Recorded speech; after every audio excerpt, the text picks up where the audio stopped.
this environment is horrendous.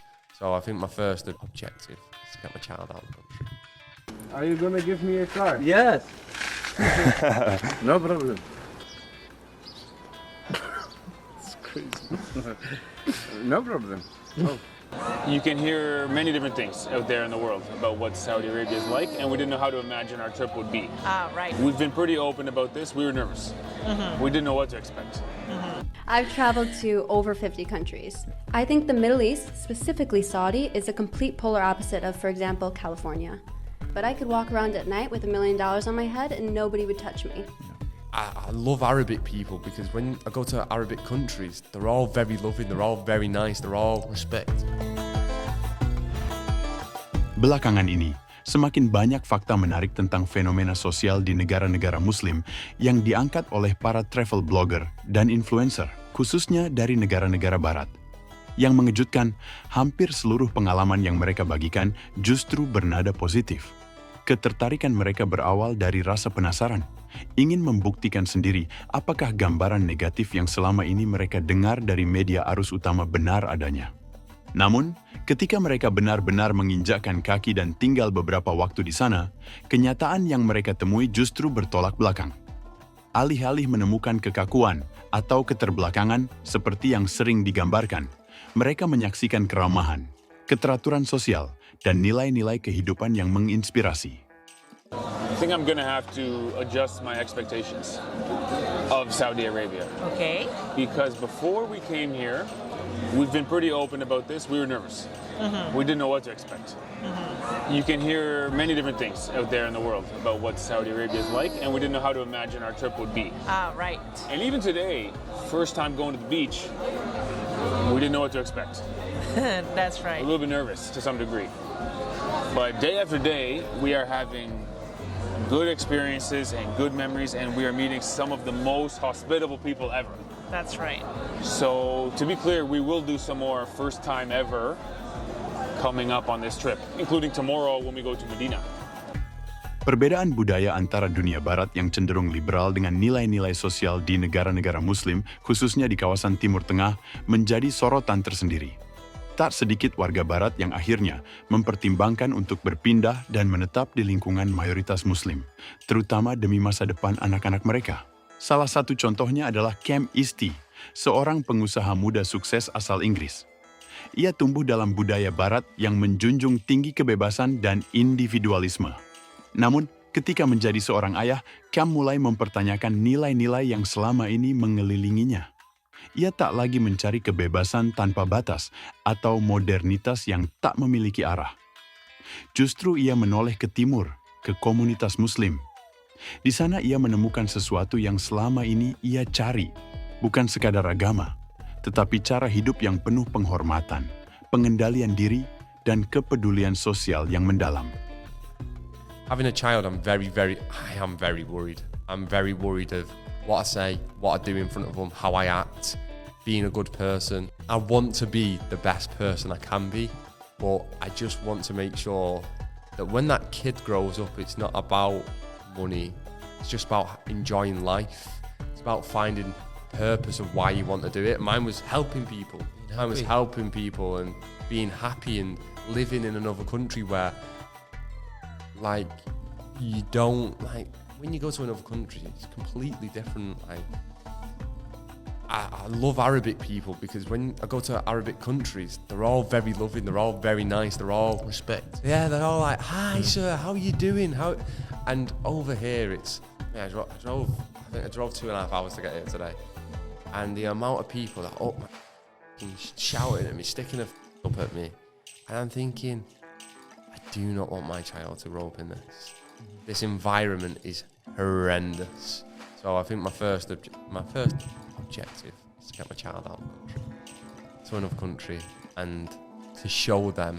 I'd probably say an Arabic way of life, to be fair. Yeah. I don't know, it could be different. It could be a Thai way of life. It could be a Indonesian way of life. It could be anything. I've only experienced Arabic people in recent years, which seem the most humble, down-to-earth, nice people that you could ever meet.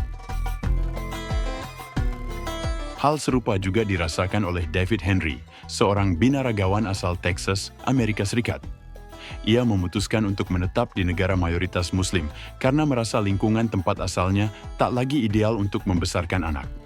Di tempat barunya, ia menemukan stabilitas, ketertiban, dan rasa aman, hal-hal yang kini sulit ditemui di banyak kota besar di Barat. I would rather raise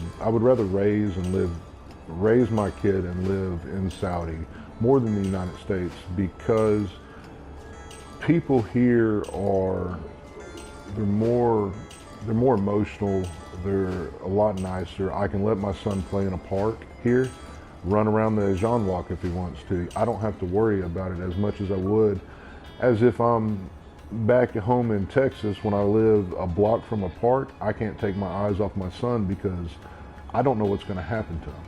The situation in America right now for kids is tremendously wrong, and our politicians in the United States aren't doing anything to help the situation.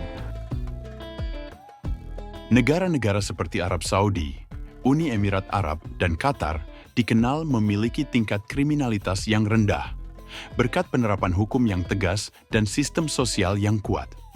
Ini menjadi daya tarik tersendiri, terutama bagi wisatawan asing dari Barat, yang seringkali merasa lebih aman dan tentram selama berada di sana. I think the most important part about that is that it changed my perspective with the Middle East so much that now I promote it. Now I just can't stop talking about how great it is and how safe it is, and please, people, come visit. And this is completely opposite to what you'd think prior, but I could walk around at night with $1 million on my head and nobody would touch me.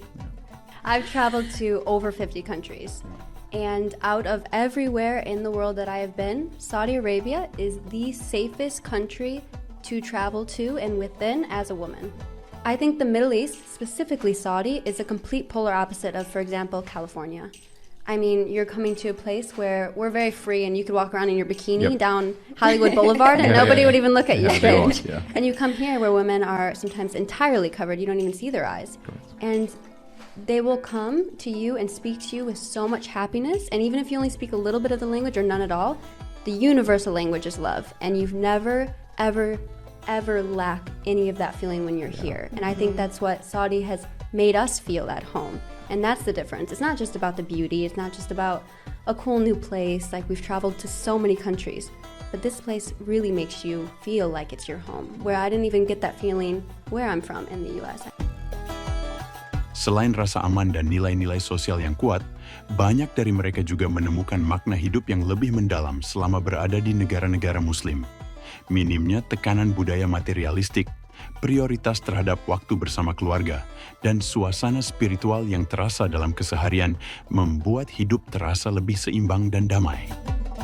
Seperti yang dialami langsung oleh Ruben Schmitz, seorang travel blogger asal Belanda yang melakukan perjalanan ke Arab Saudi bersama temannya. Dalam perjalanannya, mereka mengadakan eksperimen sosial untuk menguji keramahan dan kedermawanan masyarakat setempat. Mereka mencoba mencari tumpangan secara cuma-cuma selama perjalanan.